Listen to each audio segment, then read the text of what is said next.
man. IFB is good.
Today is Monday, November 1st, 2021. Coming up on Roland Martin Unfiltered, broadcasting live on the Black Star Network from Thousand Oaks, California, where Eric Dickerson's golf tournament benefiting the young warriors. First of all, it's an amazing golf tournament. We're going to talk with Eric. We'll talk with the founder of the foundation, Jason Hill, to talk about what they're doing to get mentors for at-risk youth all across the country. We'll talk about that. Also, elections are taking place all across the country tomorrow. You hear from Terry McAuliffe, who is trying to return to the governor's mansion in Virginia. Plus, you have the sister who's in Buffalo trying to stave off a challenge from the Democratic incumbent who she beat in the primary. Well, he's now running in the general as well. Also, on today's show, Senator Joe Manchin now says he's not going to vote for the $1.75 trillion plan that was agreed to. What the hell is going on there? And Howard is not the only HBCU having issues with students. Tuskegee band members are also clapping back at the university as well. We got a jam-packed show for you, broadcasting live from Southern California. It is time to bring the funk on Roland Martin Unfiltered on the Black Star Network. Let's go. He's got it. Whatever the miss, he's on it. Whatever it is, he's got the scoop, the fact, the find. And when it breaks, he's right on time and it's rolling. Best believe he's knowing. Putting it down from sports to news to politics. With entertainment just for kicks, he's rolling. It's on go, roll, y'all. It's Roland Martin, yeah. Rolling with Roland now. He's funk, he's fresh, he's real, the best, you know he's Roland Martin now.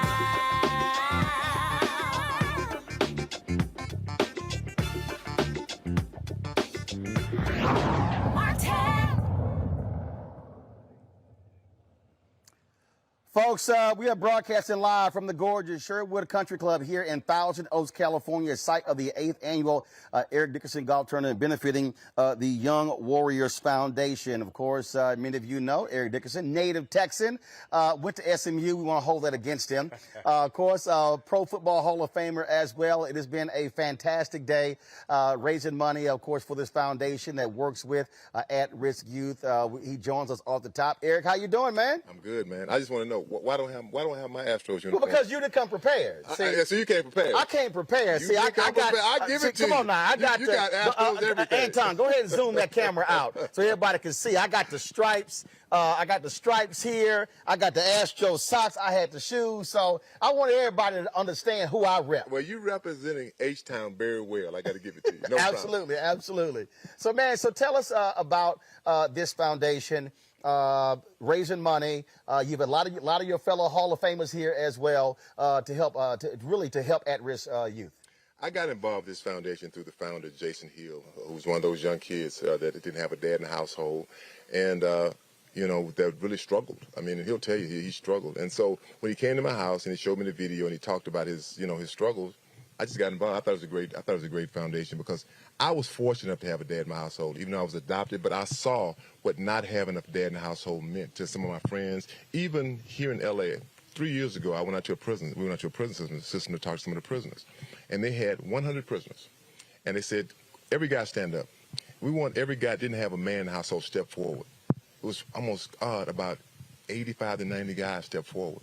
So I'm like, wow. So what we're doing really, I think, really will help the youth because it is a problem, really, Roland. And this is not just impacting black and Latino. Jason's white. Jason's a white guy. I mean, he really, and that's what people think. They think that white guys, they all got dads. It doesn't work like that. I mean, I know that for us, the people of color, it might be more. But you know what? It's not about the color. It's about the human being. It's about the person because you can really mold a child early. You want to get them early to make them be a good young man, a good person. That's what I always say. You have, of course, you bring out a lot of your favorite guys. Y'all got to understand, this is the first year I played in it. Last 2 or 3 years, did have COVID. Eric's like, okay, how you coming for Sid and Anthony and Judge Lopez? Exactly. Then I said, well, Eric, you ain't invite me. No, I have invited you. You always, man, I got to go here. When you say work, I get it. Right, but I brought the work here. You got the work here with you. See now, before, it was TV One. See, now, my show, I own it, so I can, decide where the cameras go. I got you. Well, I want to say thank you, Roland. Thank you for coming up, brother. I really appreciate it. Absolutely. I'm glad to be here. You got a lot of your fellow Hall of Famers here. Lawrence Taylor, Ricky Jackson, LaDainian Tomlinson, of course, Basketball Hall of Famer, Alonzo Mourning, Marcus Allen as well. Clyde Drexler. Another H-Town. Right, Sterling High School. Right, you got it. As well. And so look, those guys, and talk about that as well, because what people don't understand, look, you're not paying these guys to come out. They're doing it. You line them up. You got your sponsors. They love to be able to see folks take photos as well. I mean, all of that's important when it comes to when you're trying to raise money. Man, it's hard, because think about it. I'm asking Lawrence Taylor to fly from Florida. I'm asking Clyde Drexler to fly from Houston. I'm asking Marcus Allen to fly from Atlanta. Guys here, even because people have a busy schedule, so it's hard. And you're right. You're not paying the guys. It's just your time, and that's one of the most important things. I think people think it's all about the money, but it's about the time. It's like what we need more than anything than money is mentors to help us mentor these young men. So if you look at the website, youngwarriors.org, if you want to be a mentor here in Southern California, that's what we need more than anything, than money. And so the Young Warriors, is it just here in Southern California or other parts of the country? It's right here in Southern California right now. We want to expand it because Jason he's from Ohio, so he wants to go back and do it in Akron, Ohio. And we want to bring one to my home state of Texas. Houston, Texas. And on that particular point, I mean, when I talked to Jason yesterday, he said, look, we really need male mentors. But we really do. And the thing is, Roland, it's hard for people to say, you know what, man, I'm going to give you 4 hours today, or I'm going to give you 3 days out of a week. And I know it's difficult, because it really is. But if you can just carve out a little bit of time, because I think when you see the impact it has on a young man, if that young man comes back to you and he was 10 years old when you met him, he comes now, I'm 22 years old, I want to say, Roland, man, thank you. You changed my life. That happened to me. I was doing a program here with the LA Park and Recreation called the I can't think of the name right now, but anyway, we did, it was Say No to Drugs. It was Say No to Drugs. That's the program. And about 4 years ago, I was at the mail office, and a young Latino guy, he was a UPS driver. He said, "You Eric Dickerson?" I said, "Yes, Sam." He said, "Man, I just want to say thank you." I said, "Well," he said, "You changed my life." I said, "Really?" He said, "I was part of your program." I was really say, man, a lot of my friends are dead or in jail. They said, because of you, I have a job and I have a family. I just want to say thank you. Man, it gave me cold chills. I had to hug. I said, man, give me a hug. Because that kind of stuff, that really makes you know that, okay, I'm giving back. Absolutely. One of the things that I said, you've got, any number of folks. You got Susan Taylor, her National Care Mentoring Project, and all those things. Watch out, Marcus. Watch out, Marcus. See, I'm about to save you. See, I did. Marcus, up on over here. Of course, you're talking about multitasking too. I mean, you're good. Oh, come on now. I was watching you. I thought your show was good. But let me tell you what, looking out for me too. And wait, in addition to that, golf swing. Can he play? Don't let the smooth taste fool you, dude. Oh, look, you dress smooth and swing smooth. Marcus, I got to ask you this here. And so talk about the importance of, again, coming out here with Eric, helping to raise money for the foundation, to help at-risk young men. Well, first of all, there's a lot of worthy causes, right? And that's one that certainly I think is worth supporting. But this is my friend right here. He's a good man. He's a good dude. He gives back. And so I'm going to support him. In addition to that, it's a great, great cause, right? We need fathers, right? And if there's fathers that aren't there, to have people come in and substitute for that and give these kids support, encouragement, and most of all love is a great thing. Well, it's certainly been a great day. Marcus, his group was playing behind us. Who was in y'all group who was bombing away? We had a guy named Andy. Did he hit it? Bruh. Dude. You said bruh. Bruh. He's not sneaky long. He's Bruh. long. Really? Yes. Bomb. And let me tell you what, radar too.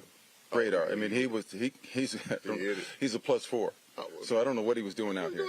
Yeah, he should be on tour. He was bombing. Yeah. Yeah, bombing. I'm looking back like, damn, that's their first shot? Yes. Yeah, that's how it was the whole day. The whole day. Well, man, look. Wait. Can I interrupt real quick? Yeah, go ahead. What's going to happen tonight? Oh, no, is it tonight? No, it's an off night. Off tonight. So okay. Off night. All right. But tonight the Braves are praying. Okay. All right. See, now they go back to Minute Maid Park. I'm a Dusty Baker fan. So I'm a we huge love Dusty Dusty, fan. man, He made the modifications last night. Right. And so, travel day today. Yeah. But we're going to be ready for Game 6 tomorrow night. And I've got to go to Houston to do this event for McDonald's, so I will be there Wednesday night. So I will be in position to go to Game 7. So you're not just an Astro fan; you're an Astro fan. No, I don't understand. They used to have a club called Astros Buddies. I'm just making the obvious. No. They used to have a club called Astro Buddies. It was for kids. Right. And so my mom and dad got me, my brother, and my sister, and it was like a ticket package. You get like 20, baseball, 162 games. Right. 81 home games. It's like 20, 30 ticket package. So as kids, we would go to Houston Astrodome. We were part of Astros Buddies Club. So yeah. Okay. So who was playing back then? My aunt, her then husband was Cliff Johnson, who played for the Astros. So you had Enos Cabell, you had Cesar Cedeno, exactly. You had all those players. Yes. So we've been riding. We've been riding H-Town. Astros, Oilers, of course, they left. Now Texans, Rockets. There were a lot of people saying he's like a, bandwagon. Oh, hell no. And I said, no, he's not a Johnny-come-lately. No. He is he's for real. He's for real. Oh, you can tell. You would not wear this unless you for real. Absolutely. The Astros hat and everything. Yeah. Oh, I got a golf bag too now. So don't. And had the shoes. And the pants. He got Oh no, come on now. No, he's Oh my God! Look, you gotta have the socks. Well, guys, take a look. He's coordinating. We call it coordinating. The late John Witherspoon. Yeah, he would be proud. Coordinating. He'd open that. Yes, he would open that jack and he'd coordinate. That's how we do it. And if it get a little chilly here, that's the Astro jacket right there. I'm just saying. I'm just saying. Okay. Listen there. We're pulling for you, bro.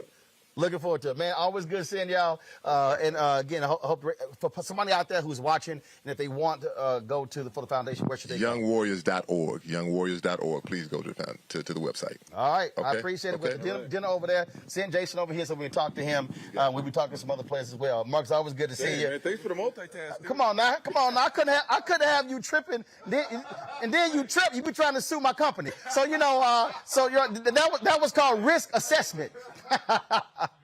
Yes, sir. All right, folks. Again, we're here at Sherman Oaks Country Club, Thousand Oaks, California. So certainly glad to be here. We take the show on the road. We do this. We're going to be next week, same thing. We're going to be Rancho Santa Fe near San Diego.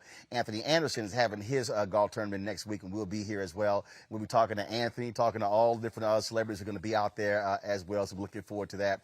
Going to go to a break right now. We come back more. Roland Martin Unfiltered. We got some news to cover. We're going to hear the closing arguments from Terry McAuliffe, who's trying to get into the governor's mansion in Virginia. Talk about some other political races going on. Got a great panel lined up as well. And we'll be talking to more Hall of Famers here at Shermanwood Country Club here in Thousand Oaks, California.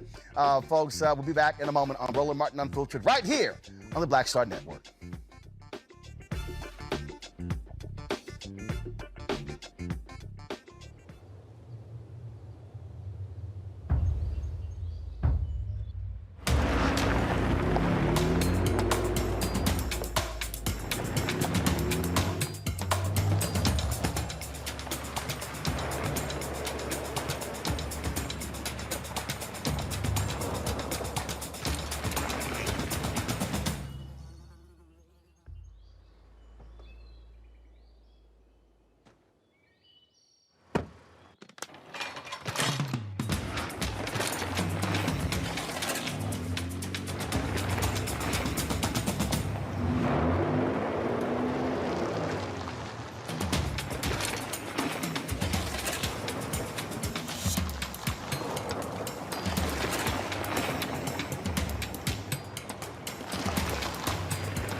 Betty is saving big holiday shopping at Amazon. So now, she's free to become Bear Hug Betty. Settle in, kids. You'll be there a while. Ooh, where you going?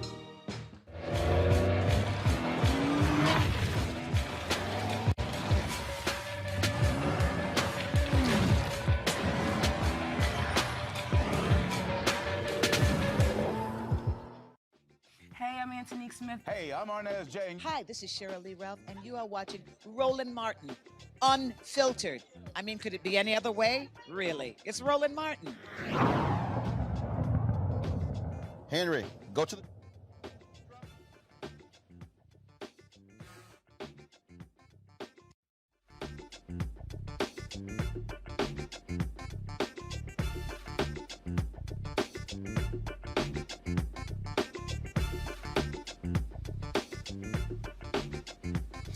All right, folks, we are here, Sherman Oaks Country Club, Thousand Oaks, California. And so we are here for the Eric Dickerson Golf Tournament. It is an absolute blast we've been having here. Again, a gorgeous, gorgeous course here in Southern California. Amazing homes as well. And so we've enjoyed our time here. And so glad to have you here. Just giving you a taste of what life is like for us on the road as we try to bring you the kind of stories, frankly, no one else is going to bring you. That's what we do here on Roland Martin Unfiltered. Earlier today, we heard from Terry McAuliffe, who is trying to return to the governor's mansion in Virginia. He is facing Glenn Youngkin. It's going to be a very tight race in Virginia. Some are saying that Youngkin has the edge. Of course, McAuliffe is trying to make the case that Youngkin is more like Donald Trump, and that's one of the reasons why he should not be in the governor's mansion. It comes down to turnout. This is what Terry McAuliffe told us earlier today about what he will do if reelected as governor of Virginia for African Americans. Governor, as you know, and got our economy, which was in chaos when I took office, left a gigantic surplus, 200,000 new jobs, lifted everybody up. Personal income went up 14%. Unemployment dropped in every city and county. I did the largest investment in K-12 in the history of Virginia. I also leaned in on the social issues. I restored more voting rights than any governor in the history of America, 206,000 people. I got back to a race, get rid of a racist Jim Crow law that had been around since 1902. I banned the Confederate flag from Virginia license plates. So I leaned in. And as I say, different state when I left office, lots of jobs, a surplus, record investments in education. I'm running again to take Virginia to the next level. COVID has really been so tough on so many people. And I'm calling for $2 billion investment in education, raising teacher pay above the national average, getting 40,000 at-risk 3- and 4-year-olds pre-K, making sure every child has access to broadband. And I'm going to set up a Lucy Sim scholarship that if you'll go teach for 5 years in a high-demand area, we'll pay room, board, and tuition at any college, any university, any HBCU in Virginia. I'm also going to get everybody health care, lower cost of prescription drugs. So this is an important election. I'll just say finally, I'm running against a Trump wannabe. He's been nominated and endorsed by Donald Trump now 10 times. Trump tonight is doing his closing argument for the Youngkin campaign. This guy is against a woman's right to choose. He's not for voting rights. He said he wants to bring the Georgia laws here to Virginia. We don't want that. He doesn't believe that humans contribute to climate change. He is against everything that we stand for in order to move our state to the different levels. So I hope you come out and vote. Let's not get Donald Trump off the mat. I dealt with Trump as governor during Charlottesville. We don't need the hate. We don't need the division back here in Virginia, and we don't need it in the country. Please go vote for me tomorrow. Terry McAuliffe for governor. Thank you. All right, let's bring in my panel. Tammy Ellison, she is an attorney. Eugene Craig, CEO, X Factor Media, Inc. Also, Faraji Muhammad, radio and TV host. Glad to have all three of you here. Eugene, I want to start with you. This is going to be an extremely tight race. Of course, Larry Sabato with the University of Virginia has right now, it's leaning Glenn Youngkin. Republicans really believe that they are making a strong closing argument. They're saying that McAuliffe and the Democrats are flailing. Republicans also are 6 seats away from taking control of the House as well. And so Trump is doing a teletown hall. The Youngkin folks have wanted to keep him away from Virginia. He already is saying today he's questioning Virginia results already. The election hasn't even taken place yet. And so what do you see happening in the Commonwealth of Virginia when it comes to this critically important governor's race? Well, look, I'm not one to ever question Larry Sabato. I mean, his crystal ball, he's the track record speaks for itself. But with that being said, you have a decade of Virginia trending blue, going mega blue when it comes to presidential elections, but also the last two governors being, Northam and McAuliffe. I think Youngkin's run a pretty good campaign. His message discipline came out early and kept it very biographical on himself. rather than getting into the weeds and minutia of red meat policy, then post. It's kind of interesting because you avoided the red meat pre-primary and then turned it up post-primary. But I think that look, when you come down and you want to do things like ban the book Beloved, and you're making critical race theory your closing argument, I think that speaks volumes. I mean, those are dog whistles that just can't be ignored, right? But by the same token, Team McAuliffe and down ballot, you got to make sure you're making the investments and turning out, voters across the state. Northern Virginia Panhandle, the Chesapeake, Virginia Beach area, the Richmond and Richmond suburbs. But also black rural voters, and those red counties. At this point, you're down to the wire. Every vote counts.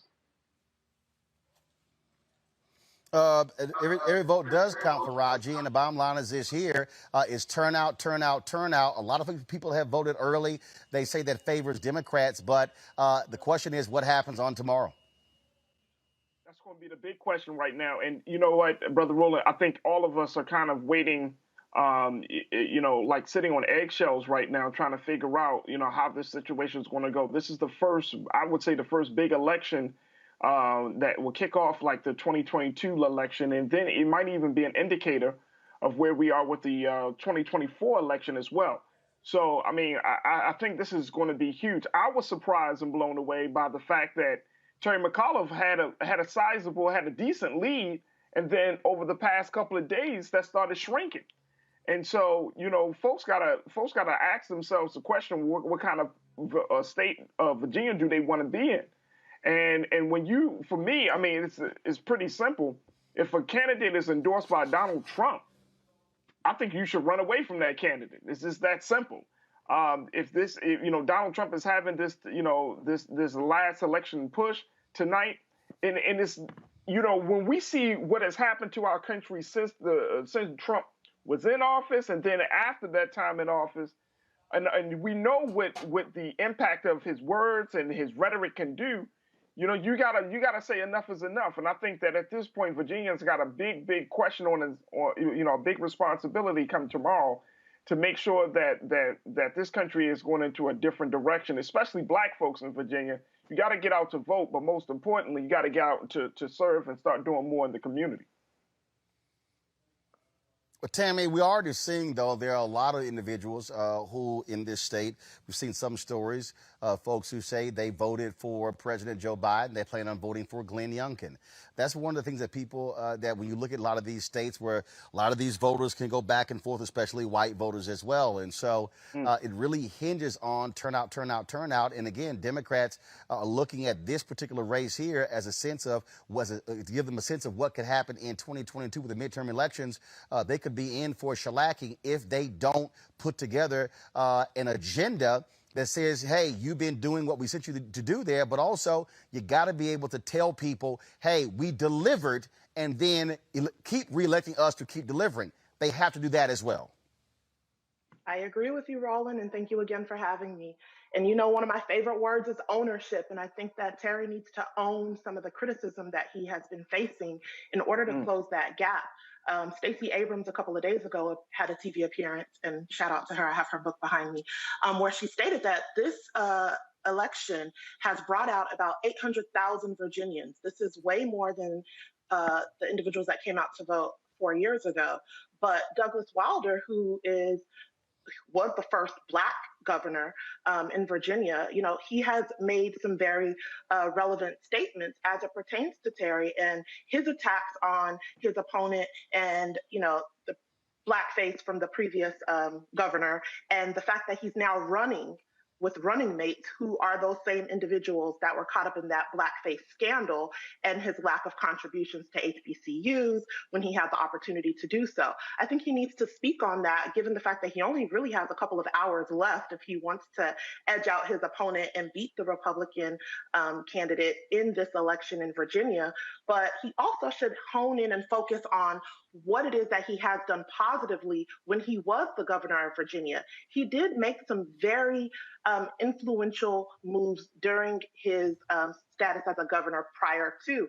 He stated in the clip that we saw that he restored voting rights. When we dig in a little deeper, what he is talking about is what I am an expert in, clemency. He granted more clemency than any other governor in Virginia's history. And as you know, individuals that have convictions, once they have a conviction, they are unable to legally possess a firearm. They're not able to sit on a jury. They're not able to vote in certain jurisdictions. They're not able to hold public office. So it's very important that he understands strategically which areas he needs to own that may not seem pretty, and which ones he needs to highlight and really break down how it is helping the African American community or just underrepresented groups in general, not only African Americans, because I consider any individual with a conviction to be part of an underrepresented group. So for them to have their rights restored, even if it was just on a state level with a state conviction, because that's what he's referring to, not a presidential pardon, which is different, that is something that he needs to really spell out and explain it. Well, bottom line is this here. It's a little late to explain stuff. Now it's about turnout. The election is tomorrow.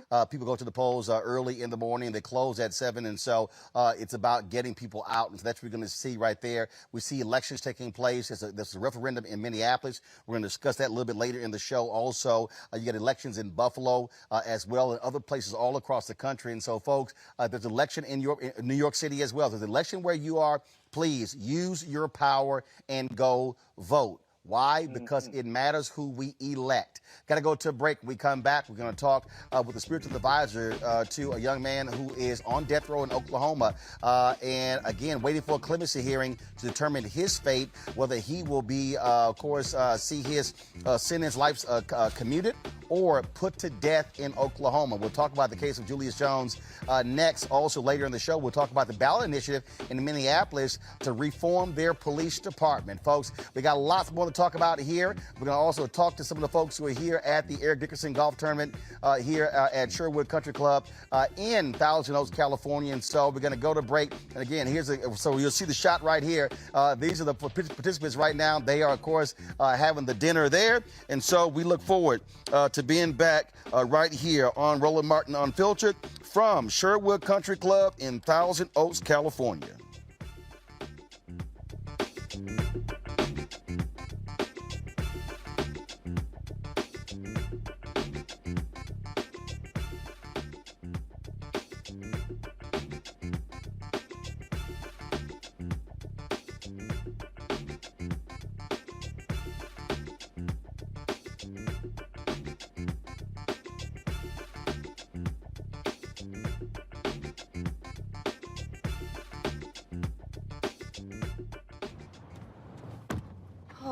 That spin class was brutal. Well, you can try using the Buick's massaging seat. Ooh, yeah, that's nice. Can I use Apple CarPlay to put some music on? Sure, it's wireless. Pick something we all like. Okay, hold on. What's your Buick's Wi-Fi password? Buick Envision 2021. Oh, you should pick something stronger. That's really predictable. That's a really tight spot. Don't worry, I used to hate parallel parking. Me too. Hey. Really outdid yourself. Yes, we did. The all-new Buick Envision, an SUV built around you, all of you. Once upon a time, there lived a princess with really long hair who was waiting for a prince to come save her. But really, who has time for that? Let's go. Feeling myself. I'm feeling She ordered herself a ladder with Prime one-day delivery, and she was out of there. I want some hood girls looking back at it and a good girl in my tax bracket. Now, her hairdressing empire is killing it. And the prince, well, who cares? Prime changed everything. It's Kim Whitley. Yo, what's up? This your boy Ice Cube. Hey, yo, Peace World. What's going on? It's the Love King of R&B, Raheem Devon, and you're watching Roland Martin Unfiltered.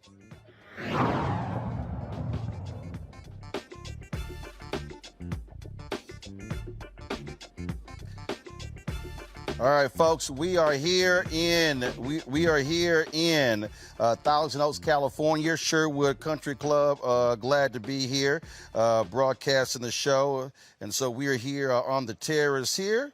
Anton and I, and so having an absolute fabulous time as we have been sitting here, of course, with a lot of the Hall of Famers here, as they have been, of course, supporting Eric Dickerson in what he's doing, and so certainly glad to be here supporting him and with this tournament. And so it's always a great time being here, folks. That doesn't mean that we don't cover the news. In Oklahoma, we've been covering the case of Julius Jones, a brother who is on death row. He's been proclaiming his innocence. Of course, remember, it was the Pardon and Parole Board recommended that his sentence be commuted. The governor insisted on a clemency hearing. Well, the hearing actually took place today in Oklahoma. The recommendation was clemency. Now the governor has to sign off on it. Joining us right now is Pastor Keith Jostle, the spiritual advisor to Julius Jones. Pastor, how you doing? It's been an extraordinary day, Roland. I'm having a great day today.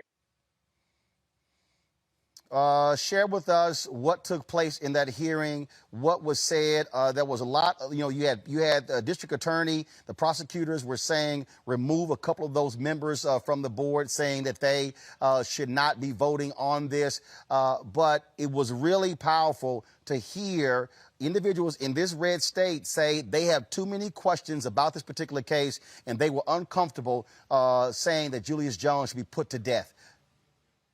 That's exactly right, Roland. This is the second time that this Pardon and Parole Board had to hear the totality of the evidence regarding Julius Jones' innocence. And for the second consecutive time in less than a month, they have voted 3-1, recommending to the governor life with the possibility of parole. You're correct.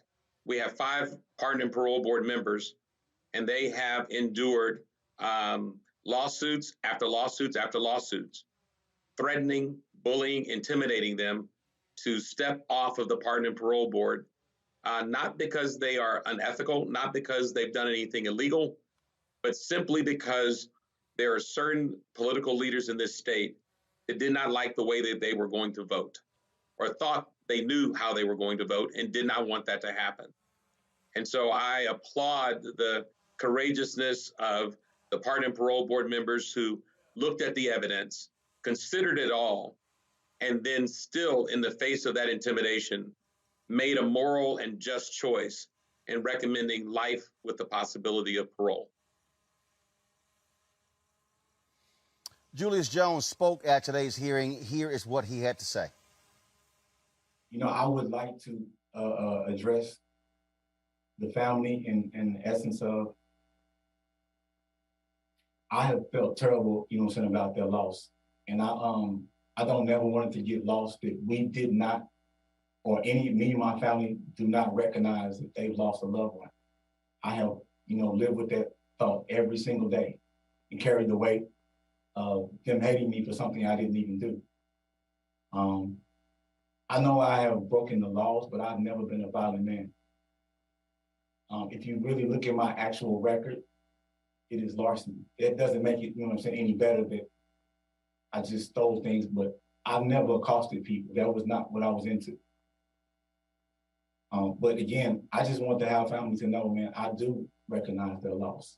And I hope at some point they get to heal and to keep cherishing their loved one. And I hope this board gets the chance to really, you know, examine who I am and not the fear that's been talked about me and the hate, because this is not about hate, it's just about the truth. And the truth is, I didn't shoot that man. You know, I didn't kill Mr. Paul Allen. I wasn't involved in it in any way. I wasn't present. I didn't even know he had been killed until after the fact. You know, I wish I could have made better decisions when I was younger. I wish, but I can't change the past. And I mean, that's all I ask you all to consider. I got it. Keith, clearly that was you know, important for Julius to speak. And there's so many people who have been taking up his case, who have been just fighting for this day. Now it's in the hands of Governor Kevin Stitt. What are you and other pastors doing to get him to sign off on this clemency? Well, Roland, let me just first say I am so proud of Julius. The strength that it took to testify today. Most people don't know Julius has been on death watch for 18 days. He's had lights on 24 hours a day, where he has not had the ability to be able to have reasonable sleep. He has been going through literally psychological torture. And to be able to come off of death watch today and to be able to speak on a video to the Pardon and Parole Board took incredible endurance, perseverance, and faith.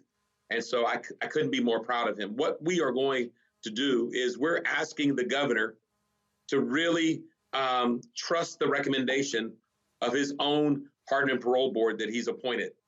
Twice now, this Pardon and Parole Board that the governor has appointed has recommended, based on looking at all the evidence, that Julius deserves the opportunity for life with the possibility of parole, which would give him the possibility of time served and being able to come home.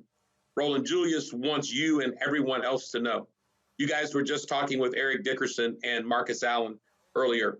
Julius recognizes that he's made some mistakes, but he told me today that he wants everybody to know that he's ready to show up for others. He's ready to show up for young people and help make sure that they don't make the mistakes of associations that he did when he was 17 and 18 and 19 years old, that he has been a mentor while he's been incarcerated, and he plans to do more to make sure that young people don't make the mistakes that he did that could possibly cost them 22 years of their life, like it has for Julius, or even their life. So we're asking everybody, not the pastors and us are asking everybody, please reach out to Governor Kevin Stitt in the state of Oklahoma. Call, letter. You can go to justiceforjulius.com and you can be able to use our website to be able to send communication directly to the governor, letting him know that you understand that Julius is innocent and he deserves clemency based on the recommendation of the governor's own Pardon and Parole Board. So correct people on this one here. If he is granted clemency, does not mean he is going to be released. The Pardon and Parole Board recommended. Explain that. Sure. There are three options that the Pardon and Parole Board considered today. They could have gone forward with his execution on November 18th, or they could recommend clemency. And within clemency, there's two options: life without the possibility of parole and life with the possibility of parole. The Pardon and Parole Board today recommended 3-1, life with the possibility of parole. And that means that if the governor signs off on that, that there's the opportunity for Julius to have time served for the 22 years he's already been incarcerated, and it would allow him to be able to come home to his mother, his father, his brother, and his sister, and be able to reclaim the life that was taken wrongfully away from him 22 years ago. So, but the key, though, is have the governor's decision first, correct? That's correct. If the governor makes that decision to honor the recommendation of his own Pardon and Parole Board, then Julius has the opportunity to come home. And so that's what, folks, that's what we are waiting to actually see what happens. What's the timeline for the governor to make his decision? Well, the Pardon and Parole Board officially doesn't adjourn until Wednesday. And then there's 4 to 5 days that it takes for them to get the information over to the governor. His timeline is indefinite. And so that's why we need everyone out there that's listening on your show tonight, Roland, to reach out to the governor. Go to justiceforjulius.com and access the communication devices that we have that will allow you to communicate directly to the governor and let him know that you want him to honor the commitment, the recommendation that his Pardon and Parole Board made, and sign off on life with the possibility of parole. All right, Pastor Johnson, we certainly appreciate it. Thank you so very much. Thank you, Roland. Faraji, Muhammad, I want to start with you. This is, again, one of those things where we have to understand why voting matters, because whoever is the person in the governor's mansion, that's who holds a lot of this power. And so whether we talk about the Virginia governor's race, whether we're talking about so many other states as well, we cannot ignore who sits in the governor's mansion and the kind of person you're going to have there. Somebody who's going to show compassion, or somebody who's going to say, hey, forget it, lock them up, sentence them to death, and move along. That really is what people need to understand when we talk about these elections. No, that's the big part of that, and I'm so glad that you brought that up, Brother Roland. I mean, one of the big things that we need to consider, especially for governor races across the country, is what is their record, what is their stance when it comes to issues like this. How many people have they set free? How where do they stand on things like this? And I'm just blown away by the story of Julius Jones. I mean, he's been in prison for 20 years, and what we heard from the pastor saying he's undergone psychological torture. I just could not imagine. And it just goes to show you that our the criminal justice system is so I mean, it just needs to be uprooted, and it's just so archaic. And in some cases, like this case, it's just inhumane. You have a man sleeping lights on 24 hours a day. You expect him to have his sanity intact. Then you bring him in front of the board that is going to determine his fate, whether he's going to, a couple of 3 weeks before he's supposed to be executed, and he's supposed to testify. I mean, that is just great pressure on a man who's going through all of this trauma and this pain. And I know that people are saying, well, what about the victim's family? But if this brother didn't do the crime, then what about his well-being? I mean, it's going to be hard as hell for him to recover, to make a full recovery. And so, I'm happy to see that the board voted twice for him to be released. And I'm glad that you asked the question, Brother Roland, about, how soon does that open the door for him to come home? But I really hope this governor understands the situation of that this onslaught of locking up black men, torturing black men within the prison walls, and then not giving us the option to have any justice. This has to stop in this country. Again, Tammy, I stress this all the time, and people sit there and they go, well, it really doesn't matter. But look, as you said earlier, McAuliffe being governor, you saw the voting rights restored for thousands of individuals. Republicans were not doing that.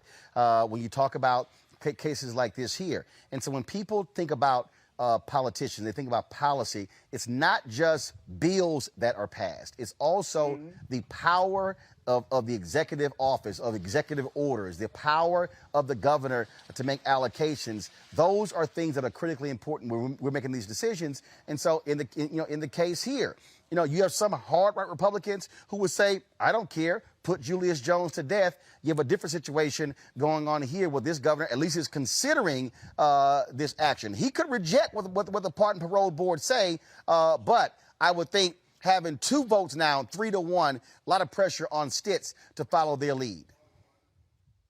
Well, Roland, you're speaking to the first minority expert in federal executive clemency.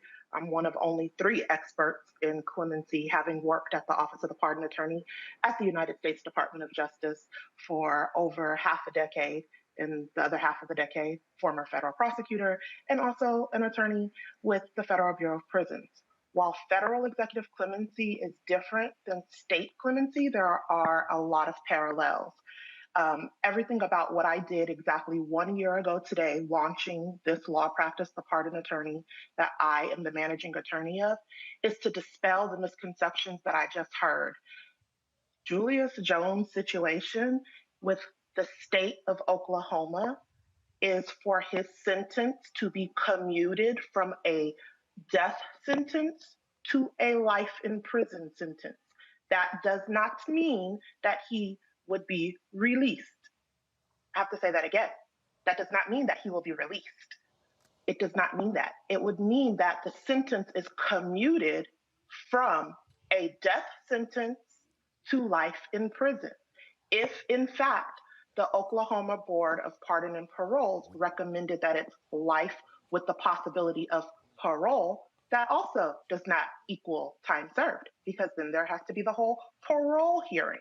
It is very important to me, especially when we talk about criminal justice reform, especially when I sacrificed my entire career as a senior attorney at the Department of Justice to quit and launch the only law firm dedicated to clemency, to correct the terminology that is used and to make sure that everyone understands that clemency is not a partisan issue. It does not matter if it's a Republican governor or a Democratic governor. It does not matter if you have a celebrity with pom-poms and doing cartwheels. It doesn't matter if you have political affiliation. There are hundreds and thousands of Julius Joneses that are watching this and feeling discouraged, as if they are not worthy of the forgiveness of clemency because they may not have access to celebrity or politicians. I am here with my firm to dispel those misconceptions and correct terminology so people understand and not have a false sense of hope. So again, in the case of Julius Jones, yes, on the state level with clemency, it's up to the governor pursuant to the Constitution of the state of Oklahoma. He can take the recommendation of the Board of Pardon and Parole, or he can't, and it's up to him. He can do whatever he wants to do.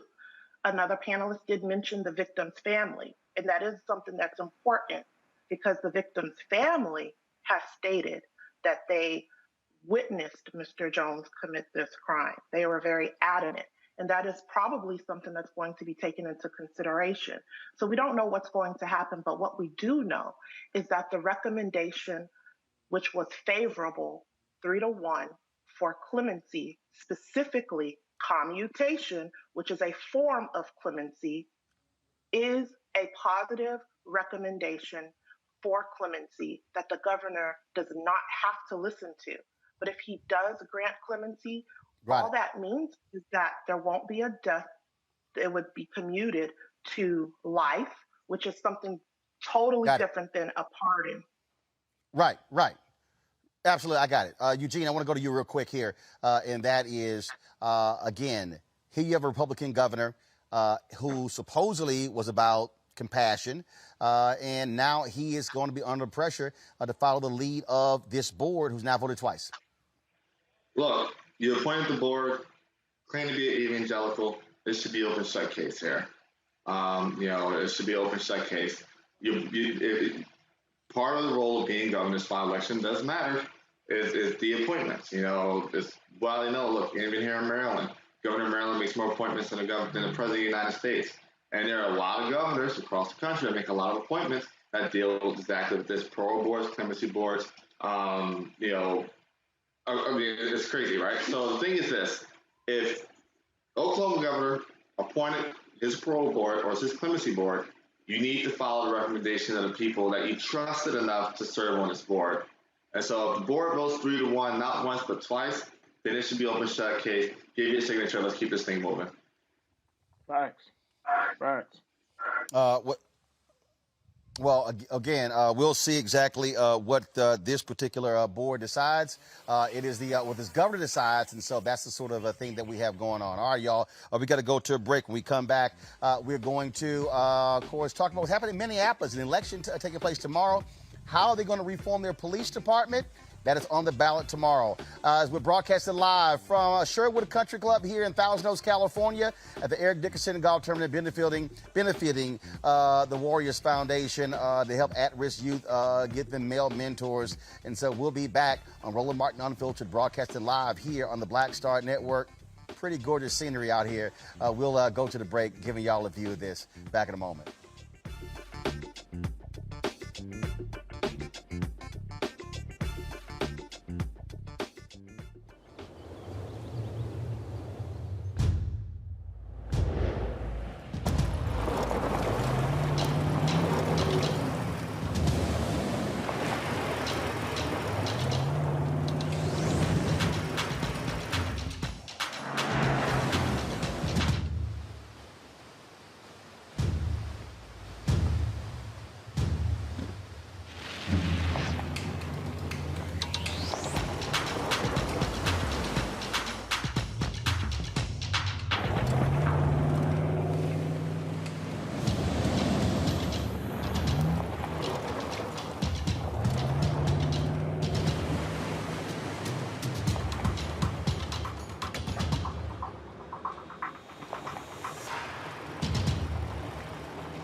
Maureen is saving big holiday shopping at Amazon. So now she's free to become Maureen the Merrier. Food is her love language, and she really loves her grandson. Like, really loves. I'm Angie Stone. Hi, I'm Teresa Griffin. Oh, Roland. Hey, Roland. I am so disappointed that you are not here, first of all. Where's our dance? It's like we get a dance in every time I see you. And so now you're not here for me to dance with, sir. You and your ascot. I need it. I need that in my life right now. Okay. I love you, Roland. What's up? I'm Lance Gross, and you're watching Roland Martin Unfiltered.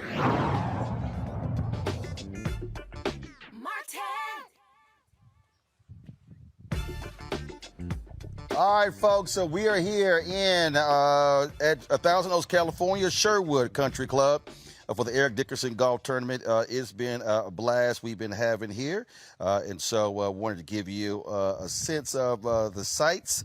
Again, gorgeous course. We've been playing here, raising money for the Ultimate Warriors Foundation. We'll talk with the founder, Jason Hill, when we come back in the next hour. And let's now talk about what's happening in Minneapolis, where they're voting on the issue of their police department, putting it on the ballot to make reforms there. Of course, it was the center of so much attention with the death of George Floyd last year, and so that's led to this ballot initiative. Joining us right now is Janae Bates. She's a communications director for the Yes for Minneapolis Coalition. Glad to have you here on the show. Janae, tell folks again what the actual ballot initiative is. You have people saying, oh, this is about defunding the police, reforming the police. Exactly what are y'all trying to accomplish there in Minneapolis?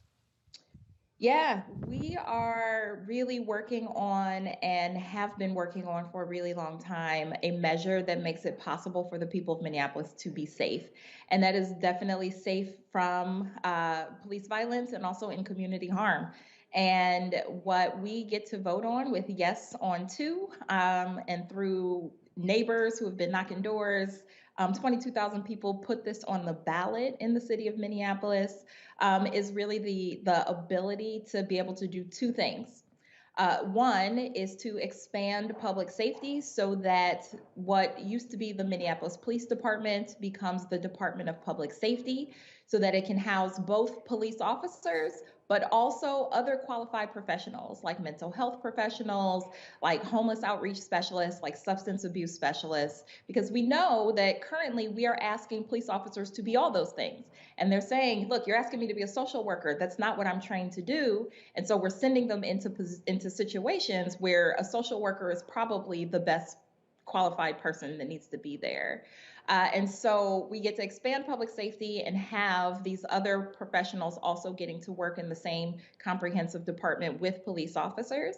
We also are changing the infrastructure. Currently, the Minneapolis Police Department has been able to do quite a bit of harm and to do it with impunity.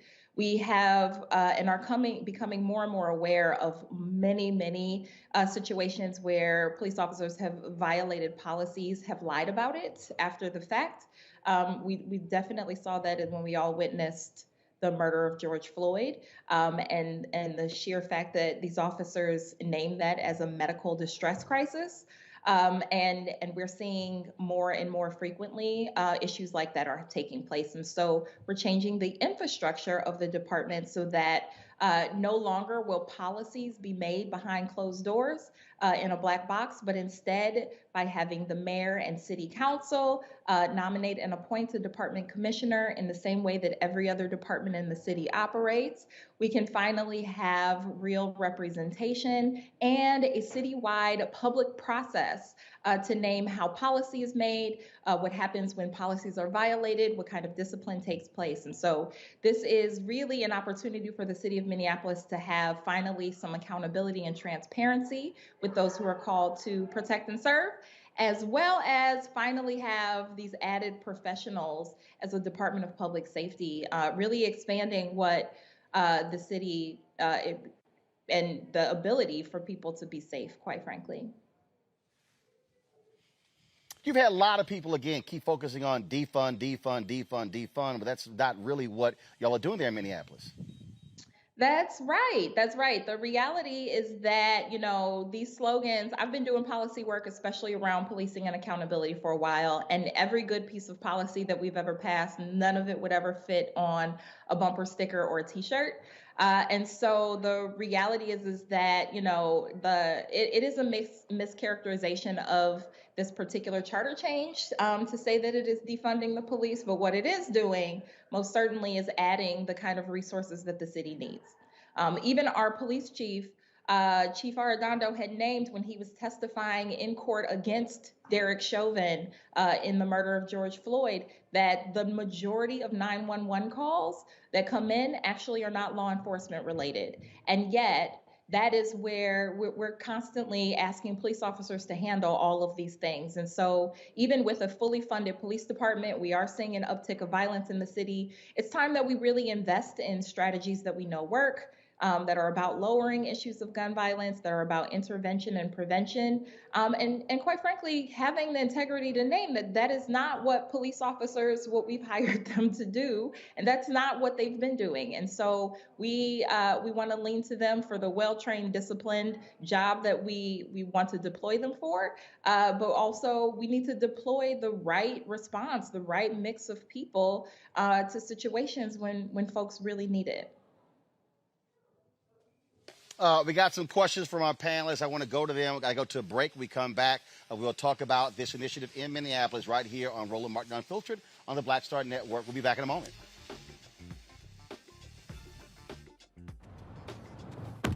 Oh, that spin class was brutal. Well, you can try using the Buick's massaging seat. Ooh, yeah, that's nice. Can I use Apple CarPlay to put some music on? Sure, it's wireless. Pick something we all like. Okay, hold on. What's your Buick's Wi-Fi password? Buick Envision 2021. Oh, you should pick something stronger. That's really predictable. That's a really tight spot. Don't worry, I used to hate parallel parking. Me too. Hey. Really outdid yourself. Yes, we did. The all-new Buick Envision, an SUV built around you, all of you. Once upon a time, there lived a princess with really long hair who was waiting for a prince to come save her. But really, who has time for that? Let's go. Feeling myself.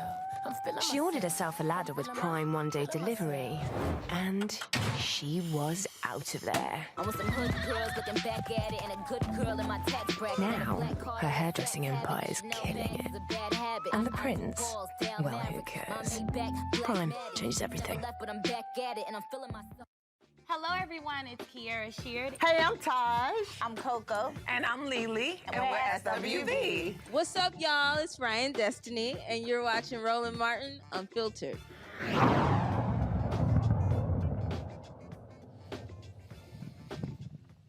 All right, let's go to our panel. Questions for Janae. Let's start off with Eugene Craig. Eugene, what you got? Hey, appreciate it. I love the work you guys are doing. Hopefully this ballot measure passed.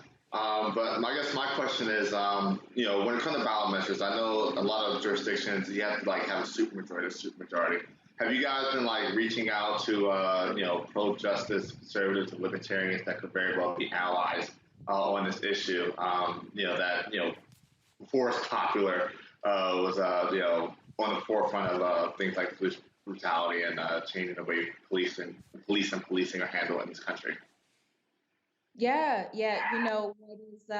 What's been particularly interesting about this particular ballot initiative is that it was put on the ballot by a very broad coalition of folks across the city, across race, income, region, and even political ideology. But it is also important to note that the city of Minneapolis in itself is considered a democratic city. And so what we are finding, which adds an interesting nuance to this fight, is that our opposition has actually really been people who consider themselves Democrat and yet have been getting a bunch of funding from folks who usually fund Republican agendas and initiatives. And so the agenda has been the same regardless of the partisanship. Faraji Muhammad, your question. Janae, thank you so much for joining us and hearing about this work. I'm interested. It's interesting that in Baltimore, we actually have a mayor and a city council that appoints the commissioner. The mayor, provides the nomination, the city council appoints. But I'm wondering, with this department set up as the Department of Public Safety, if that does that shift the money from taking, I don't know what the percentages for Minneapolis Police Department get from the city, but talk to us a little bit about how this thing is going to work out in the future, and more importantly, like what do you and other organizers think will happen over the next couple of years as we kind of move forward if this ballot is approved by the public on the election day tomorrow? Yeah. Yeah, so in the city of Minneapolis, Minneapolis is actually an anomaly in the state of Minnesota. Their police department is anyway, that in 1961, the Police Federation cut a deal with the mayor of 1961 to give that mayor, unilateral control of the department. And in exchange, the Police Federation got what is equivalent to a Police Federation contract in the city's constitution. No other city in the entire state has this. And so what that has led to, of course, is completely abandoning any kind of leverage for the city to have in negotiations with the Police Federation. And so we have this minimum staffing number of armed police officers in the city's charter that equates to a little over 35% of the city's budget. And again, we have a fully funded police department at that 35%, which is about a little under $200 million a year. This is in addition to the $60 million that we've been paying out in police brutality lawsuits and police murder lawsuits, in addition to the $30 million in counting that we've been paying out for overtime and PTSD claims and early retirement. And so we are in a position in Minneapolis where this isn't even a conversation about, defunding police. This is how do we actually stop the Minneapolis Police Department from defunding the city? And so this is really about ensuring that this Department of Public Safety gets the necessary funding to really keep people safe. We have for example, we have a Department of Office of Violence Prevention that sits in the health department. And anyone in that department will tell you they have made magic happen on a shoestring budget. Compared to what the Minneapolis Police Department receives, they're getting pennies on the dollar. And yet they're able to actually make some real waves and do some real work in terms of violence prevention. And so it is most certainly the hope that the Office of Violence Prevention will become integrated into the Department of Public Safety, where we can utilize a lot of their preventive strategies and measures. And start to add, again, a lot of these other very necessary, life-giving folks like mental health providers and social workers, qualified specialists to show up when we need them. And considering that the city is very well funded, it's an abundant city. The funding is there. It's just time that we make smart investments and steward our resources right. Makes sense. Thank you, Janae. Tammy? Thank you for explaining the Police Federation situation. I can only imagine that they would be opposed to the reform. And right here in Texas and San Antonio earlier this year, San Antonio Police Department attempted to reform their police department. And you hit the nail on the head when you mentioned the Democratic candidates that take money from these organizations that are quote unquote allies, the fake woke allies I like to call, where they're silenced from speaking up for the same reform that we are supposedly fighting against. In Texas with San Antonio, unfortunately, the reform bill did not pass because of AFL-CIO.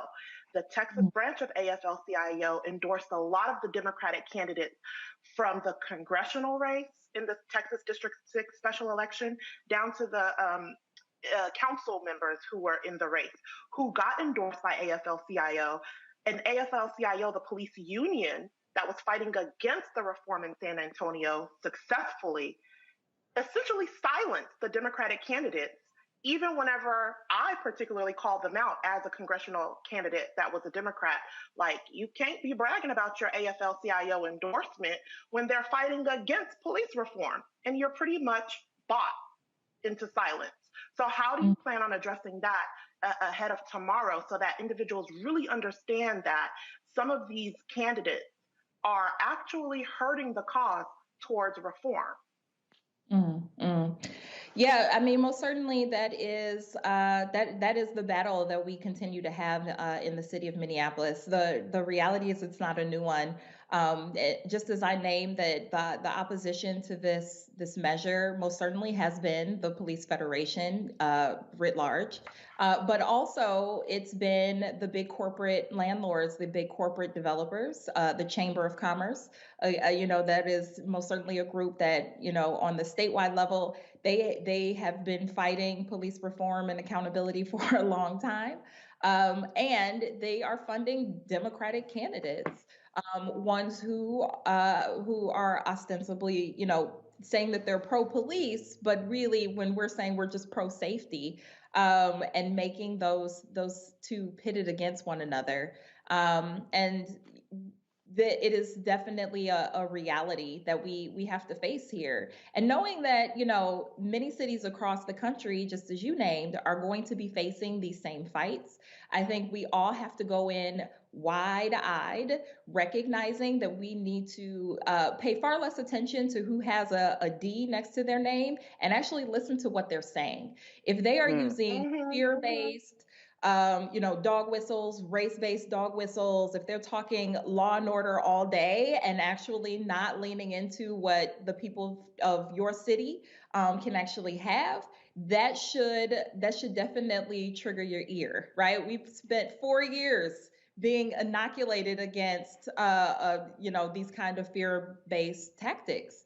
And sadly, many of us haven't gotten leaned into that inoculation, and so it is most certainly something that we're navigating here in Minneapolis. Well, we applaud the work that you're doing. All right then, Janae, we certainly appreciate you joining us. Good luck with tomorrow's initiative. Thank you. All right, folks, got to pay some more bills. When we come back, more of the Eric Dickerson Golf Tournament here in Thousand Oaks, California. We'll talk with the founder of the Warriors Foundation, Jason Hill. Also talk with some other Hall of Famers from different sports here as well. So looking forward to that, folks. It's a whole lot we ready to do, want to unpack. And more on the show. Got some breaking news regarding Reverend Jesse Jackson Sr. He fell at Howard University an hour or so ago. We will go live to Mark Thompson of Make It Plain, who was with him when it happened. And so we'll give you the update on Reverend Jackson when we come back. Roland Martin Unfiltered, right here on the Black Star Network, live from Thousand Oaks, California.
Maureen is saving big holiday shopping at Amazon. So now she's free to become Maureen the Merrier.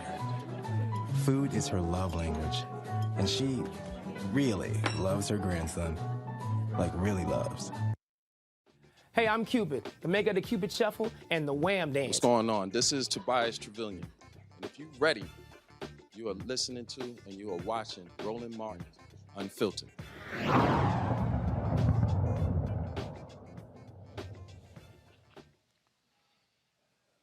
All right, folks, some breaking news. Reverend Jesse Jackson Sr. is in a Washington, D.C. hospital as we speak after he fell earlier today after meeting with officials with Howard University. He was on the campus yesterday and today, meeting with the students who have been occupying the Blackburn Center, protesting housing conditions and other elements there on the campus. And so joining us right now is Mark Thompson, the host of Make It Plain. Mark was actually with Reverend Jackson when it happened. Mark, are you there? I'm here. Can you hear me? Yeah, Mark, Can so you hear me you're okay, actually Roland? at the hospital right now. I can hear you just fine, Mark. I can hear you just fine. You're at the hospital right now. Tell us exactly what happened earlier. First of all, what is the condition of Reverend Jackson and what actually happened earlier today? He fell and staff brought him to Howard University Hospital. There was some tests run, including a CT scan, and everything is checked out normal. So he's fine. He's going to recover. He's going to be just fine. Small contusion on the head. He'll probably be released tomorrow. They're going to have him here tonight just for observation. He was going to Blackburn to report to the students on his meeting with the president of Howard University today. Reverend Jackson has volunteered himself to help the students in the negotiations, and that's what he was doing. And so that's what's happening. People should understand that, he's here spending this time here in support of the Howard University students, and I think we should take his example, and all of us should be as supportive of the Howard University students as we can. They've asked the president for amnesty. Reverend Jackson is trying his best to negotiate that, as well as other fundamental things like inspections where they live, inspections of the dormitories, upkeep and improvement of the dormitories. These we're not considering big asks. I don't think anyone should. Those of us who are alumni of Howard, at this very moment, there's several hundred alumni on a call at this very moment with Mayor Roz Baraka, who of Newark, who led the 1980 alumni mobilizing, parents are mobilizing, and that's what Reverend Jackson was doing, mobilizing when he fell. And again, so they're going to be putting out an official statement in a second. I did text Shelley Davis, who was always with him, his body man as well, and said, he said has a pretty large bump and scar on his head, but is going to check out.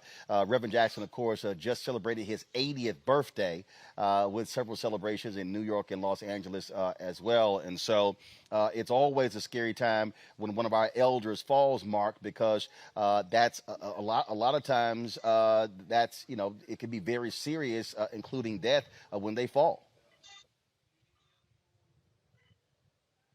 Well, we're fortunate that that's not the case with Reverend.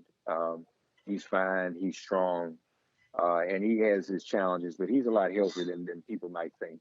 And he's here for these students. In fact, you know him, Roland. We kind of argue with him because he wants to get about the day and go back up into Blackburn, but he shouldn't.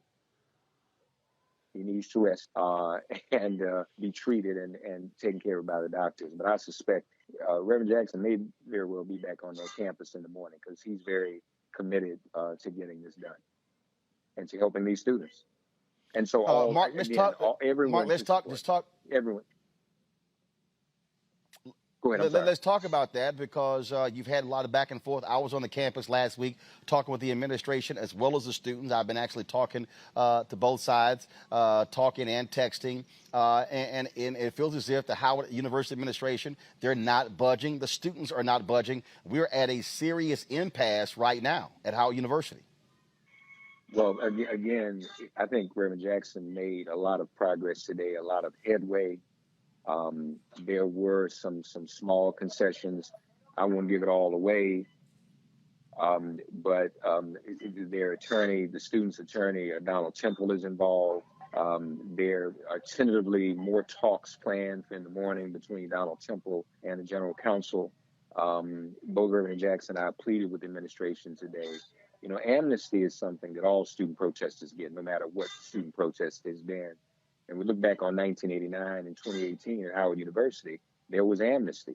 So there's precedent for that. And that's important. These students cannot be retaliated against. All they're asking for is better living conditions on that campus. And that's a reasonable demand. And all of us who are alumni, again, hundreds on a call right now as we speak, all of us who are alumni and all who are parents are very, very concerned. And Reverend Jackson is always using his body the way he always does. He pledged to the students on Sunday when we were here after Reverend Barber preached. Reverend Barber, Reverend Jackson, and myself went over there after Rankin Chapel service, went over to Blackburn. And Reverend Jackson said that if the authorities try to pull these students out or do anything to them, he said he'd go to jail with them. So he's very dedicated to this. And he made a very passionate appeal to President Wayne Frederick today. Hopefully he heard it. And hopefully when Attorney Donald Temple convenes with the General Counsel in the morning, we can try to come to some solution about this. 19 days. This is the longest protest in the history of student protests, I believe, in the history of Howard University. Well, it is certainly good news. Reverend Jackson is doing well. Again, folks, he fell earlier today on the campus of Howard University. He's in the Howard University Hospital. CT scan has been performed. He's cleared, but they're going to hold him for observation overnight. And so, Mark Thompson, we certainly appreciate you jumping on from Howard University Hospital and giving us the latest with Reverend Jackson. We thank you for all you do, Roland. We couldn't do any of this without you either, informing our community. So God bless you. Folks, continue to pray, Reverend Jackson. Do all you can to support the Howard students, please. Thank you. Mark, thanks a lot. Tuskegee University students, they're also now complaining the ban. They say that they have significant issues when it comes to pay, personnel, food, other complaints as well. What we are seeing right now, Faraji, we are seeing HBCU students utilizing the power of social media to raise concerns. Many of them did things internally, but now what you're seeing is not just at Tuskegee. You see the protests there. We've seen students protesting at Clark Atlanta and other HBCUs as well. And so, I tell you, if you're the administration, you better get used to these students using their voice. You're raising them to be the next generation of leaders. Guess what? They're starting now. Absolutely. But I think it's interesting that we're starting to see these student leaders emerge on HBCU campuses, right? I mean, a lot of folks people are saying, well, you know what, we haven't put enough attention on HBCUs. And then when we start to put the attention on HBCUs, we find that all that glitters is not gold. And I think that's the issue. I mean, there has been, and you know this, Brother Roland, and the panel know this, there have been considerable concern. I worked at an HBCU. There has always been a considerable concern for what's going on behind the scenes of these HBCUs. And I think that the students need to raise their voices. But my question is, when we look at Howard University, the president, he said that there were 39 cases of mold in the building, and he just kind of brushed over and was very dismissive of the fact, not as if mold is not a health and well-being issue. So I'm confused. Got it. If even if we have these institutions, why don't we have this urgency? Look, the administration has said they have a sense of urgency, but the students are saying not enough. You get the back and forth there.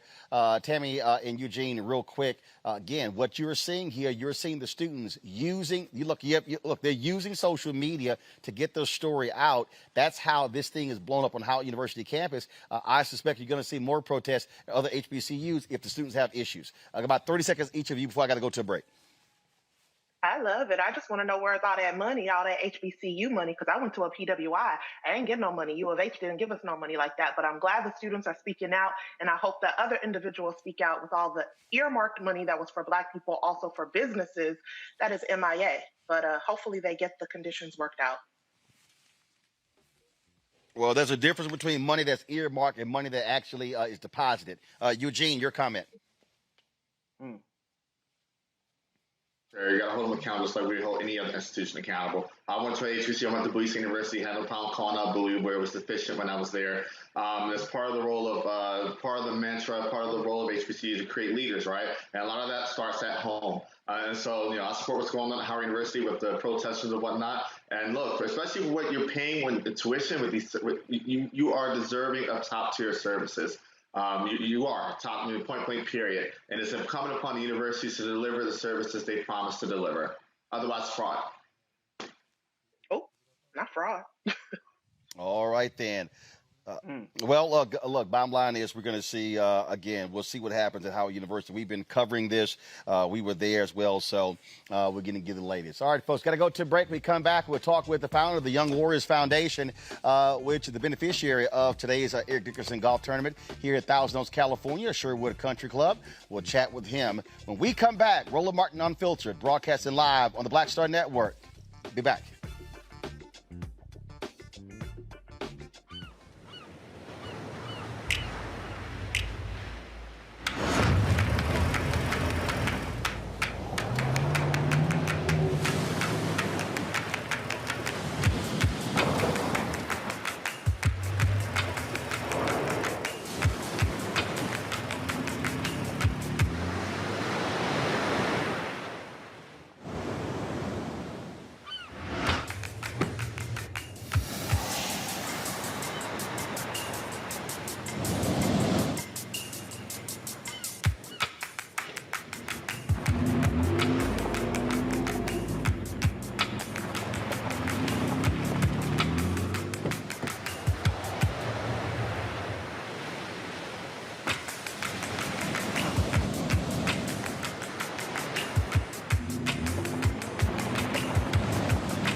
Maureen is saving big holiday shopping at Amazon. So now she's free to become Maureen the Merrier.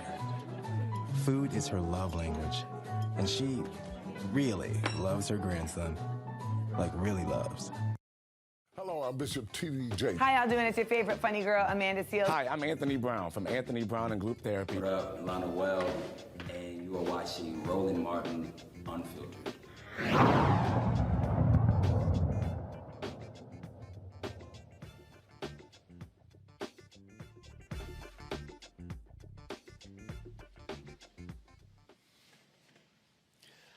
All right, folks, welcome back to Sherwood Country Club here in Thousand Oaks, California. We are here for the 8th annual Eric Dickerson Golf Tournament, benefiting the foundation founded by this gentleman next to me, Jason Hill. Jason, glad to have you here.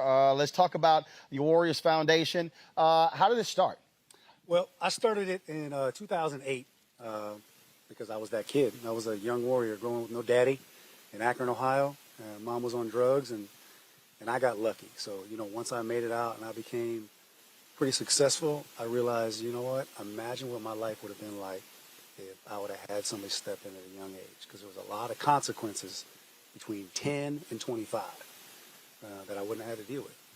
Y'all, Eric is not a light-skinned brother. One of the things I said to Eric Dickerson is that when we talk about mentors for at-risk youth, a lot of times people automatically jump to the conclusion you're talking about black and Latino. And the reality is you're white. Eric said, look, there's young white kids who don't have daddies. Oh, yeah, absolutely. I grew up in Akron, Ohio, like I said, in Section 8, a place called Eastland Woods. Love it, proud of it. There was a few white families, and I was one of them. But the interesting thing about that is the black family is where I really learned family and got the love. So there's a whole little side of that. They're coming out with some stuff on that. But I'm really, really grateful for black people loving me the way they did, because there's a misconception how I grew up and how other white kids grow up. And so, man, we're all the same. We're just a bunch of hurting kids, just need men to step in our lives and love us. How many young folks do you work with on an annual basis? There's a few hundred kids we work with on an annual basis. With COVID, LUSD is shut down, so it's been challenging, but about 300-400 kids. And in what areas? Are they in county jail, state prisons? Are they in juvenile detention centers? Are you dealing with people who are in high school, junior high? What's also the age range? Absolutely. So we originally started in just the school districts. We work in like a place called Nickerson Gardens, which is Los Angeles, 112th Street Elementary, 75th Street Elementary in South LA, areas like that. But due to COVID it's really opened up opportunities to look outside of the school district. And so now we're getting ready to start with working with the juvenile hall in Los Angeles. So there's 5 juvenile halls we're going to start working with. We're really excited about that because, you know, those are the kids that really need to have a vision and hope. And they can absolutely change things. I mean, absolutely. But if someone doesn't step in and show them the way, then they won't. How many mentors do you need on an annual basis? Right now, we need a ton. And what, 50, 100, 200? I would say at least we need about 30 more mentors. Okay. But you got to understand, there's thousands of kids that could be in the program. Right. But we're missing men. Specifically, we need Black and Latino men because this is Los Angeles. Right. It's a very brown area, and you know, I'm a white guy. I care about them, but you know, it's different coming from me. Right. So they don't understand that I can relate to them, and so hearing it from someone that looks like them is just a different level. So we need a ton of mentors. What's the time commitment? The time commitment right away is it's a 10 weeks. So it's a 10-week commitment. So once the boys, they go through a 10-week process of becoming a young warrior. So once they become a young warrior and they earn their stripes, they're officially young warriors for life. So the kids we had share today, they've been in the program for 9 years. Wow. So we don't leave them. So that's one thing growing up, not having a family. That's one thing we do at Young Warriors. We create a family. So we have hundreds of boys and single moms. You know, we're all a big family. Right. So that's really what we create. So the 10 weeks, after the 10 weeks, they're free to go, but typically they want to stick around. So we keep redoing the 10 weeks and work on different things. Okay. And so obviously you have this golf tournament where you're raising money, but in terms of what other programming do you have going on throughout the year? For fundraising? Yep. We have just an online donations right now. We're working on a couple of things. We have a Super Bowl event coming up, and that's really it. This is one of our main events. How is it how is it for you when one of those young men comes back or someone you hadn't seen in a while and they share with you how important it was to go through this program? Man, there's just nothing that can explain. It's the best feeling just to have another kid look, you know what they went through, and you see them grow up, and you see them, and then they say, man, thank you. I mean, the thank you is such a beautiful thing coming from them, because that's something that they're not used to looking at another man and saying, thank you. They're used to being defensive with them. So I love it. I mean, it's a blessing. I'm really in love with what I do. Obviously, the opportunity also for some of these young men to be out here and to rub elbows and shoulders with a lot of these Hall of Famers also pretty cool. Oh, very cool. Some of them are so young, they have no idea who they are.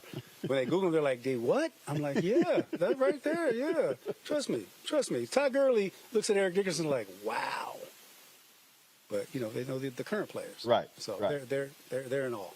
All right, then. Well, look, it has been it was a great day being out here. It was one of the guys. He said, "Well, I know you probably were thinking sunny Southern California." I said, "No, I took the weather first." I said it was cloudy. I'm like, y'all understand? It's chilly right now. Just want to let y'all know, okay? You saw I put the Astros jacket on for a reason. And so Jason's sitting here with shorts on. No. I had the pants, so I knew what was going down. See, that's the acronym. I keep forgetting. Yeah, I can't wear shorts. Yeah, you're right. You sitting in the Midwest, so exactly. That's why I spent 6 years in Chicago. I left for a reason. Too damn cold. I heard that. Too cold. I'm with it. I heard that. I'm out. Well, Jason, it was great to be here. We're certainly glad to bring the show here, and hopefully we'll play a role in driving some mentors to your program. Absolutely. They can go to the website and go to the volunteer section, fill out the form. We'll get back to them right away. Okay. All right, Jason. Thanks a bunch. I appreciate it. Thank you. All right. Thanks a lot. Thank you. All right, folks. Going to pay a few bills right now. We come back. We'll chat with some Hall of Famers here as well. Also share some other news with you right here. Roland Martin Unfiltered. Streaming live on the Black Star Network from Sherwood Country Club here in Thousand Oaks, California. We'll be back. Oh, that spin class was brutal. Well, you can try using the Buick's massaging seat. Ooh, yeah, that's nice. Can I use Apple CarPlay to put some music on? Sure, it's wireless. It's something we all like. Okay, hold on. What's your Buick's Wi-Fi password? Buick Envision 2021. Oh, you should pick something stronger. That's really predictable. That's a really tight spot. Don't worry, I used to hate parallel parking. Me too. Hey. Really outdid yourself. Yes, we did. The all-new Buick Envision, an SUV built around you, all of you. Betty is saving big holiday shopping at Amazon. So now, she's free to become Bear Hug Betty. Settle in, kids. you'll be there a while. Ooh, where you going? Y'all know who Roland Martin is. He got the ascot on, he do the news. It's fancy news. Keep it rolling. Right here. Rolling. Roland Martin. Right now. You are watching Roland Martin, unfiltered. I mean, could it be any other way? Really? It's Roland Martin.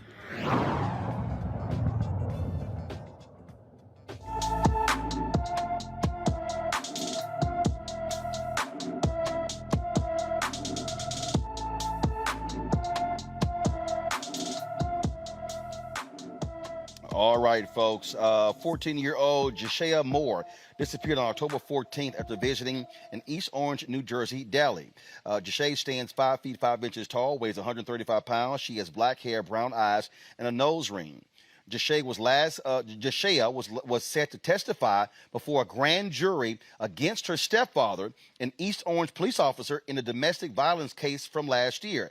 Essex County prosecutors don't believe her disappearance is related to that case. She was last seen wearing khaki pants, a black jacket, and black boots. If you've seen Jashea or know of her whereabouts, call the East Orange Police Department at 973-266-5041.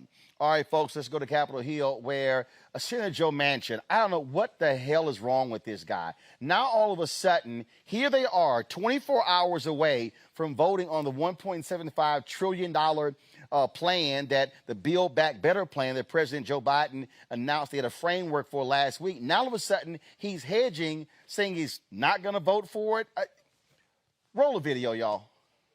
I've worked in good faith for 3 months.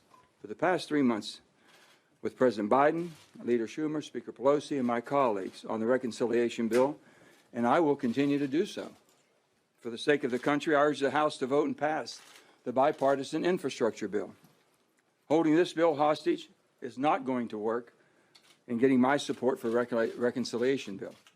Throughout the last 3 months, I've been straightforward about my concerns that I will not support a reconciliation package that expands social programs and irresponsibly adds to our $29 trillion in national debt that no one seems to really care about or even talk about. Nor will I support a package that risks hurting American families suffering from historic inflation. Simply put, I will not support a bill that is this consequential without thoroughly understanding the impact that it'll have on our national debt, our economy, and most importantly, all of our American people. Every elected representative needs to know what they are voting for and the impact it has, not only on their constituents, but the entire country. Eugene, I am so sick and tired of this pompous ass. I am tired of him.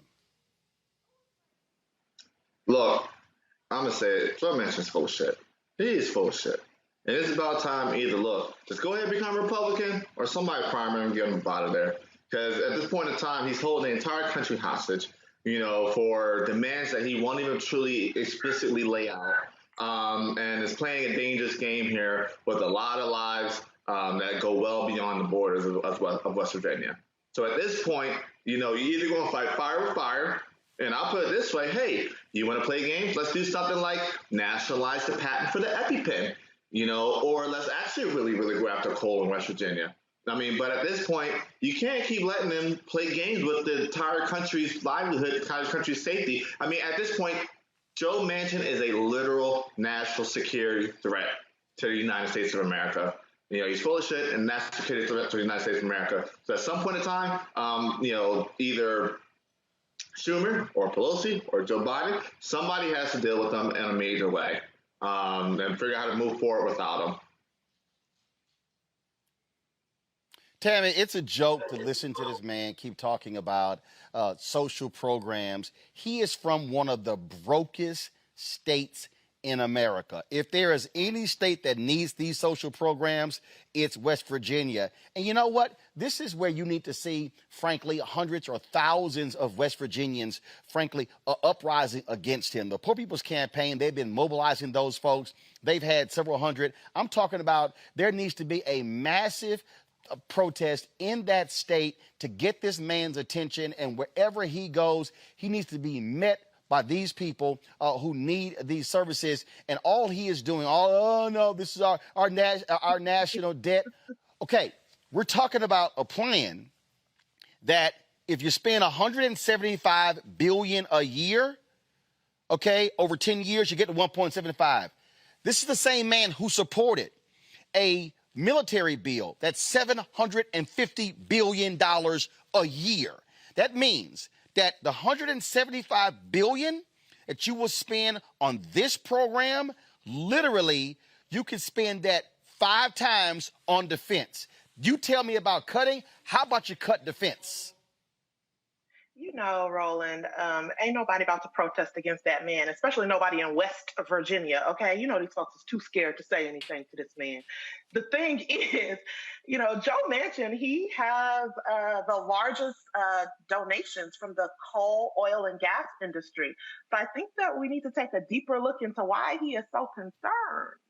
Why he's trying to stall this. There could be some money issues up in this, because the thing is, a lot of these politicians, even our Democrats, are getting that same type of money that the GOP members are getting. But at the same time, I just want to caution everyone. I know we have very strong opinions here, but this president of ours, Joe Biden, you know, he has done a lot of damage in underrepresented groups in the past. And perhaps we should take a pause and take a closer look at this Build Back plan to see if, in fact, it is going to build up the underrepresented groups, or if it's going to leave us impacted with disparities, as a lot of the policies and procedures that he put in place before have left us in. Faraji.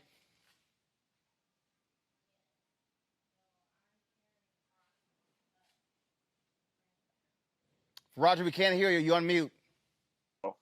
Thank you. We're 24 hours before this bill has passed, and I hear you, Tammy, but I have to disagree. I mean, we're trying to get some wins out of this situation, and I mean, we next year, 2022, things will change. The dynamics of power will change, and so we can't go back to the beginning. What Manchin just did was like he torpedoed the whole situation. He just put a bomb in it, and at this point, it's like we at a point now in our country where literally, check this out, folks, literally one person can stop a situation for benefiting millions of people. I mean, that's how crazy our government is right now. One person,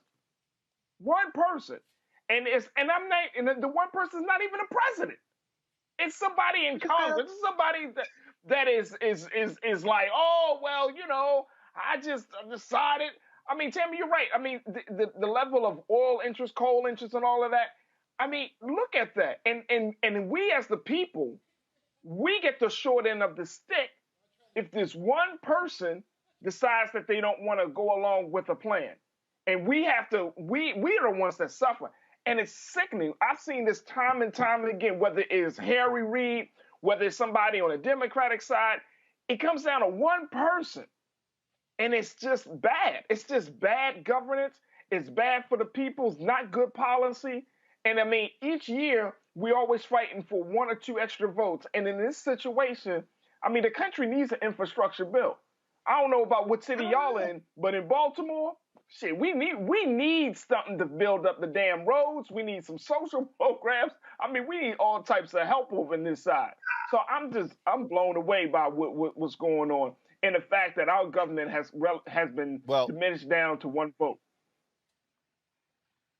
Well, bottom line is this here. We have laid out actually what's in the bill. We know who the impact is, and so we're going to keep doing so. All right, got to go to our final break. When we come back, we'll talk with the Hall of Famer Jerome Bettis about what? I don't know. We'll figure out talking about something. So we'll figure it out. You're watching Roland Martin Unfiltered, live on the Black Star Network from Sherwood Country Club here in Thousand Oaks, California. We'll be right back.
time to be smart. Roland Martin's doing this every day.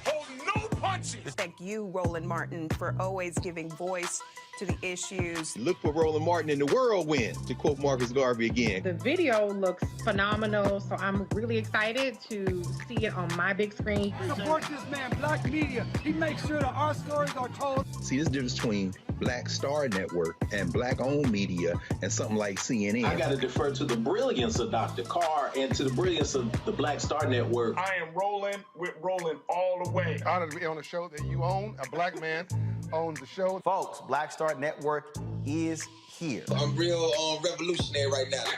Roland was amazing on there. Stay black. I love y'all. I can't commend you enough about this platform that you've created for us to be able to share who we are, what we're doing in the world, and the impact that we're having. Let's be smart. Bring your eyeballs home. You can't be Black-owned media and be scared. You dig?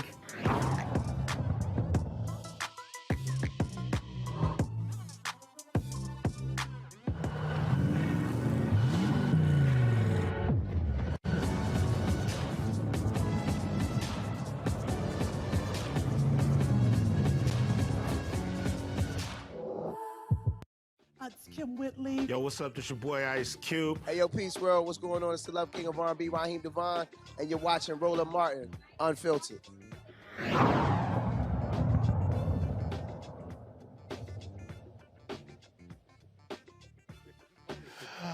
All right, y'all. Welcome back. Welcome back to Roland Martin Unfiltered, man. Let me tell y'all something, okay? I know all y'all people talking about it never rains in Southern California. It's sunny, y'all. It's cold, okay? The temperature say, this is what the temperature say right here, y'all. It say it's 55 degrees in Thousand Oaks, California right now. Now, this feel like about 40, 42. Jerome Bett is my next guest. He know. He played in Pittsburgh. You know what cold is like. I'm telling you, man, people talk about, you know, how California, oh, man, It's chilly right now. It's cold. It's cold right now. Right. You're right. Like, I like my feet are like what a heater? Like, what a heater? It's like it's jacket cold. I need right. a coat. I need yes. a coat, not a jacket. I need my Roland Martin Unfiltered wool coat. Right. That's what I need. It's like a Letterman jacket. That's what I need. Exactly it's chilly. Man, how you doing? I'm great, man. Can't complain. Last time I saw you, we were in Cincinnati. It was a barbershop tour thing. Yes, we were going it was. around. And y'all were acting a fool on the bus. We had a good time. We were having a good time. It was hilarious, y'all, because we had a couple of white executives with Ford, and they were like, because look, we had the music going on the bus. We told them, say, look, if we gonna hit some black barbershops, we gonna hit some black barbershops. So, we gonna have a good time. Yeah. We gonna have a good time. And we did. It was a men of courage. Yeah. It was a ball. It was really good. Absolutely, man. So what you up to? Man, I can't complain. Just raising two kids. I got a 16-year-old daughter, 14-year-old son, and going through the process with them, making sure that I'm trying to input everything I can before they get out the house. Because as we know, once they leave with the moral compass that we provided them. So that's kind of where I am now. Gotcha. Then where are you based now? I'm in Atlanta. Okay. So I am watching this World Series. Obviously, I see you decked out. Come on now. With your Astros gear. And I must say, I am on the other side. I'm on the other side of that. It's all good. Somebody got to be on the other side.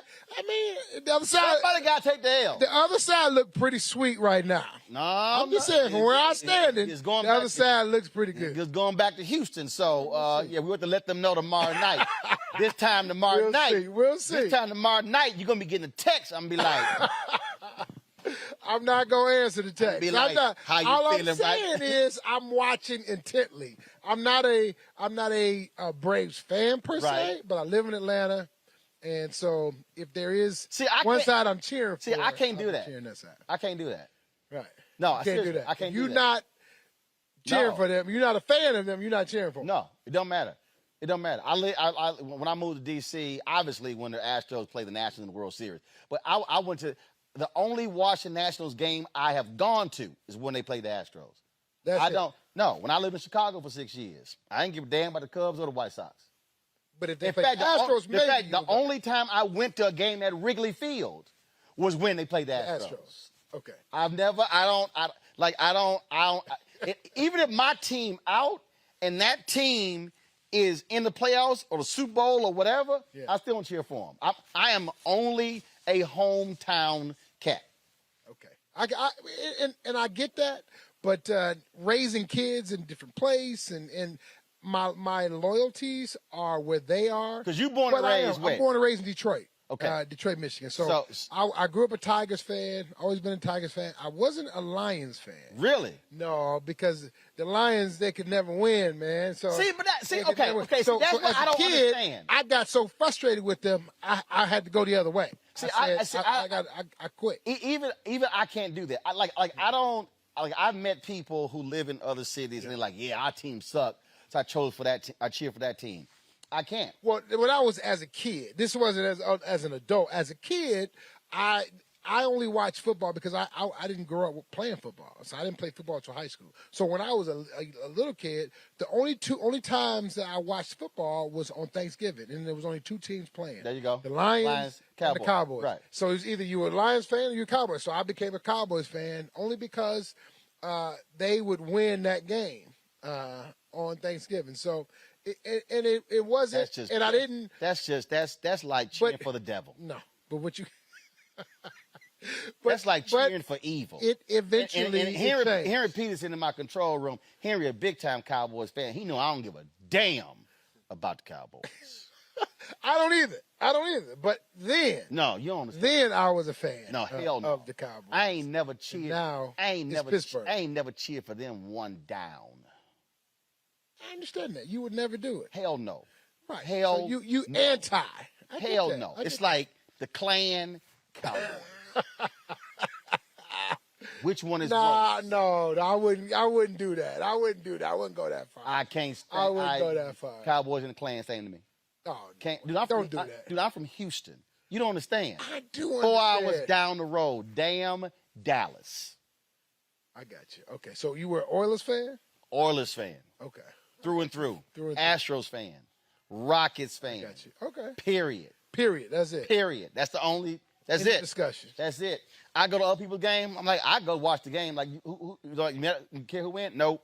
So since the Oilers have become Tennessee Titans, would you at least I cheer for them a little bit? No. No, because they left. If it doesn't have H on it, it has nothing. Because they left. You're done. They left. Man. They left. You're just hardcore. They left. With it. And see, we wanted to keep the Oilers, but we didn't give a damn about Bud Adams, who's the owner. Okay. Right. We said you can go. Right, but keep the team here. Right. You take your ass on. But yeah, no, he screwed that whole thing up. He screwed that whole thing up. You talked about not playing football in high school. Yeah. Your son play football? He does. So he's a freshman. And did you want him to play football? You know what? I told him when he was young that I played football, so you don't have to play football. And so I didn't really want him to play, but he wanted to play. So I didn't hold him back once he got of age. You know, we wanted him to be 10, but we let him play at 9. So he started playing a little bit later than a lot of kids, but, we decided to allow him to play. What position does he play? He played wide receiver. So he was like, no, I ain't playing running back. Well, no, he played running back. He played running back as a youngster at 9, 10.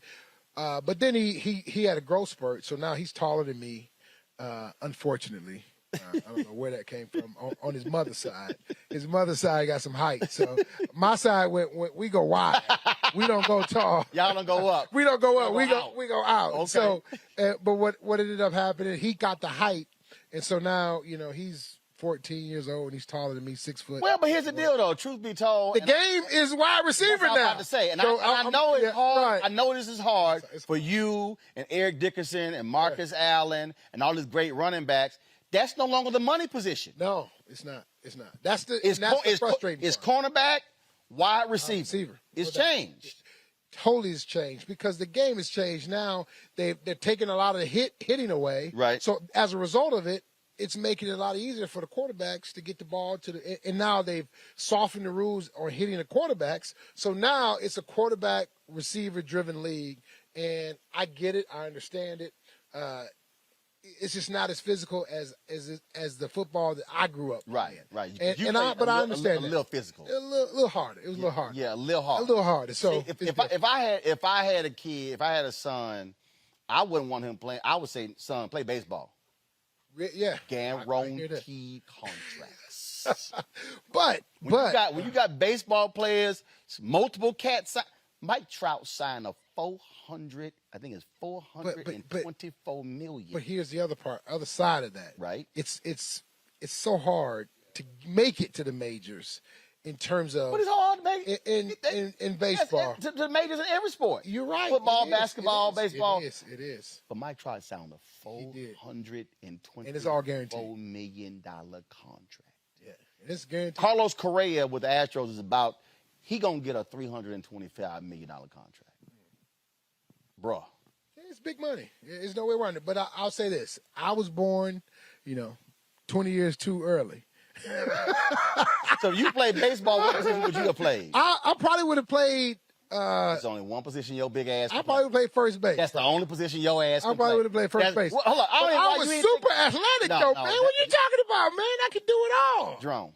I could have played third base. Hell, I could have played third base. No, I could have played third base. Stop. I could have played third base. I'm trying to tell you, man. I got good reaction time, man. I'm trying to tell you. Jerome. I was quick. Jerome. I wasn't fast. I was quick. When the last big ass third baseman you seen? I wouldn't. Jerome. If I would have went baseball, I wouldn't have went that big. Jerome, you big now. I could have played catcher. Thank you. I could have played catcher. It's only two positions you could have played. Catcher. I'm telling you. Catcher, first base. Third base, I would have had a shot. I'm telling you. I'm just telling you. It'd just been a big third baseman. Just like I'm a big tailback. I was a big running back. Yeah, a big third baseman. It's out there. It's possible. I could have DH'd, for sure. There you go. But you went to the National League. Your ass gonna be catcher, first base. That's right. Can y'all imagine Jerome going out to the baseball team? I'm here to try out. I want to play shortstop. Man, go get your ass on first base. Third base, man. Okay. Hey, man, that's some good feet, man. No, you need an arm on third base.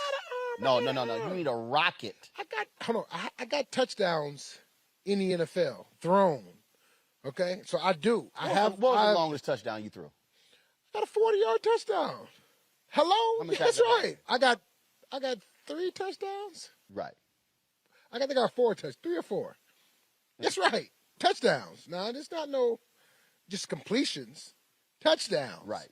So that's what I'm trying to say. I had an arm now. Let me go to YouTube right now. now. I'm trying to tell you, man. Don't hate on me. Don't hate. No, I ain't hating. I'm stating. I had it. I could get it. I could get it from third to first with some sting on it. Yeah, okay. I could, when you man. Get the shot down the line, you'd have been like, there you go. Would have been difficult. One of my panelists got a question for you. I'm going to hear this question. Faraz, you got a question for Jerome? Oh, yes, sir. Absolutely. First and foremost, I'm a Ravens fan. So, Pittsburgh used to do a lot of damage to us until Lamar Jackson came through and recovered us. But Jerome, it's definitely a pleasure to hear from you. But I would love to get your take on this, Bus. With the direction that the NFL is taking around CTE and racial justice issues, people are still kind of salty about Colin Kaepernick in the stand and whatnot. Where do you stand on this whole thing? How do you see the league moving forward in addressing some of the real concerns affecting black athletes, black football players, and even some black coaches? Where do you stand on that issue? He's asking about social justice in the NFL and also the issue of black coaches.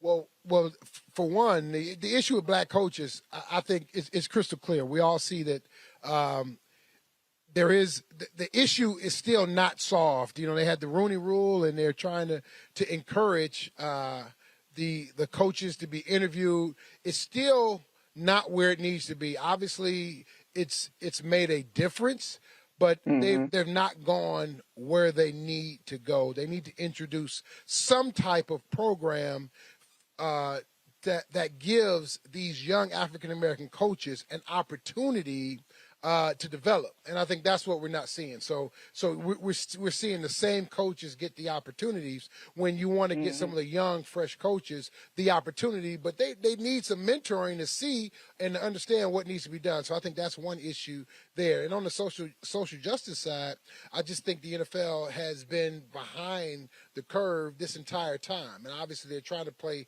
catch up, but it has to be with great intentions. And I think right now it's they're doing it to save face because they were on the wrong side of history for so long. So I just think they need to do a better job of catching up and being on the forefront of some of these social issues that it's clear what needs to happen, especially when you see the number of African-American players that are in the NFL. I mean, it's no question about the NFL. Is it a African-American league? Absolutely it is. And so they need to be on the forefront, much like the NBA is, being very, very aggressive and progressive in these social issues. All right, then. Listen, I see a bunch of y'all running y'all damn miles on YouTube. Let me be real clear. I played varsity baseball in high school. Uh-oh. Oh, my gosh. Uh-oh. So, shut your punk asses up. I was a starter. First base and right field. Just all you little punk asses on YouTube running your mouth. Oh, don't think I don't read your comments. Yeah. Varsity. Starter. I could have played third base. I'm sticking with that. I'm sticking with that. I know you played first base? First base and right field. And right field. See? Let them know. That's right. Let them know. Let them know. Sometimes you got to put them on notice. Let them know. Anton, who's the batter up? Who's next? Who we got over there? Who's next? I cannot. All right. To tell Eric to come sign us out. We'll close it out with Eric. I would love these people here sitting here talking that smack. But see, y'all, they missed earlier, when Marcus Allen was like, he can golf that ball. See, same thing. They don't believe it. No, they don't know. They don't believe it. No, bring your ass out here. Put it on the line. Tell them put it on the line and see. Come on. Hashtag bring your ass. See? Folks love running their mouth, but I'm like, okay. Always right. All these keyboard gangsters. Always got something to say. That's right. I'm like, come on out here. Let's see. I'll take some. Put it on the line. I'll take y'all lunch money. Come on. Mm-hmm. I'll take your mortgage money, your rent money. Come on. I'll take your PPP money. Yeah, I'll take your PPP money. Yeah, we'll take all that. See, everybody love running their mouth.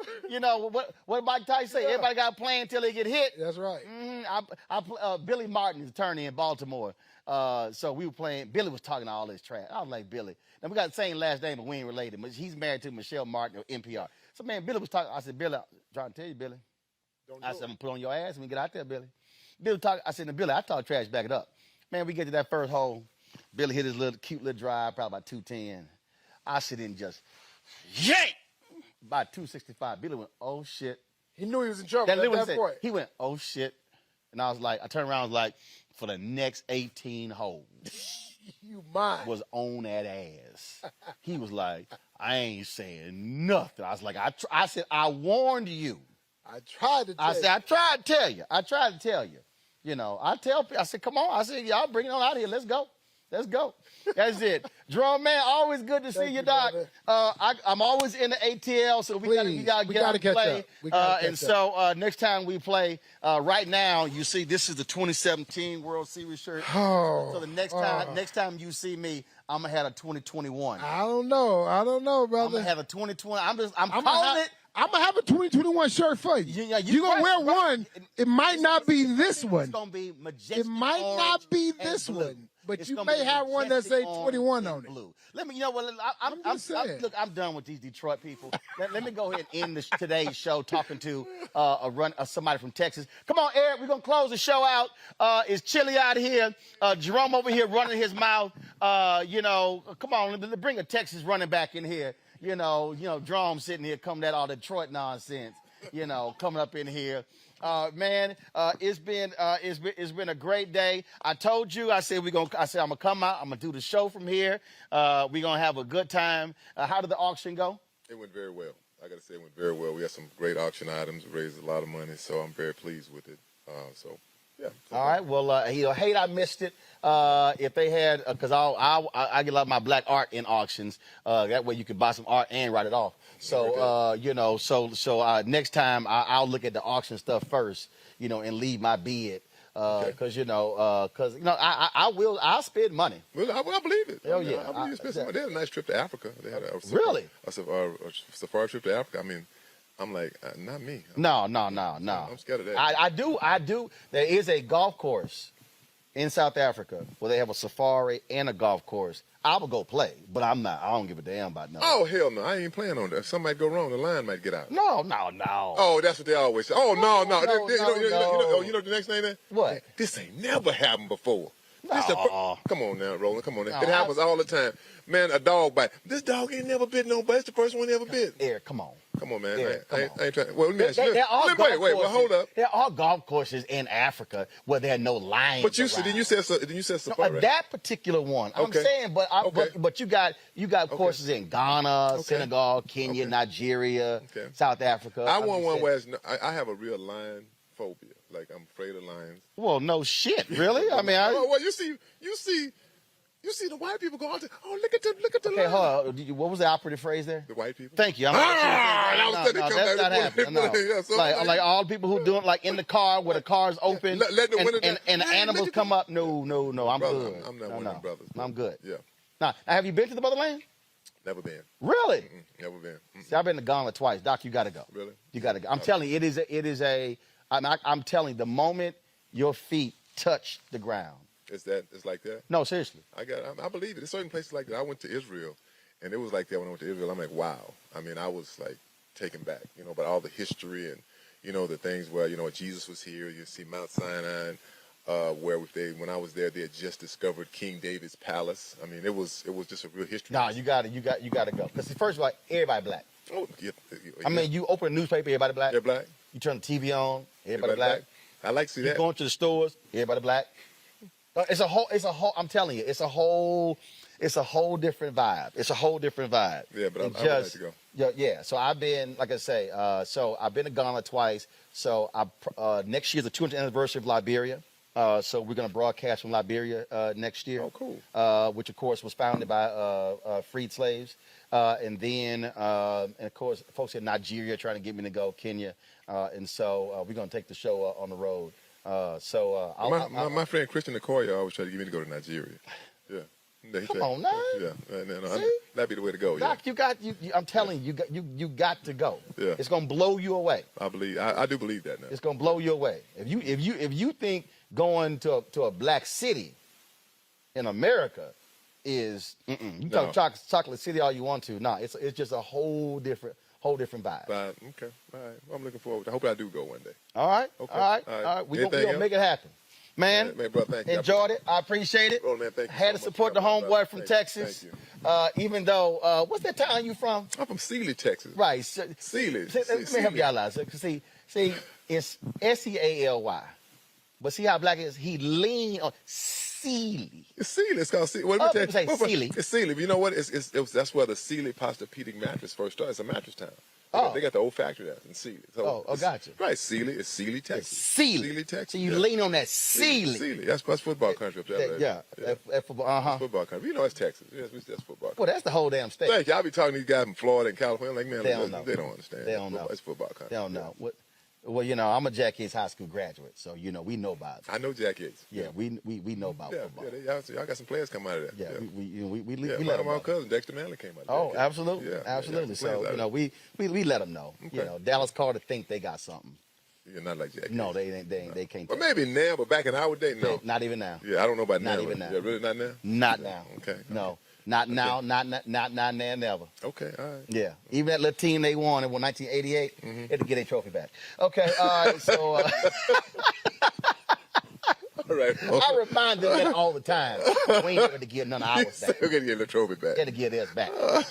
Right, theirs was revoked. I heard that, brother. Yes.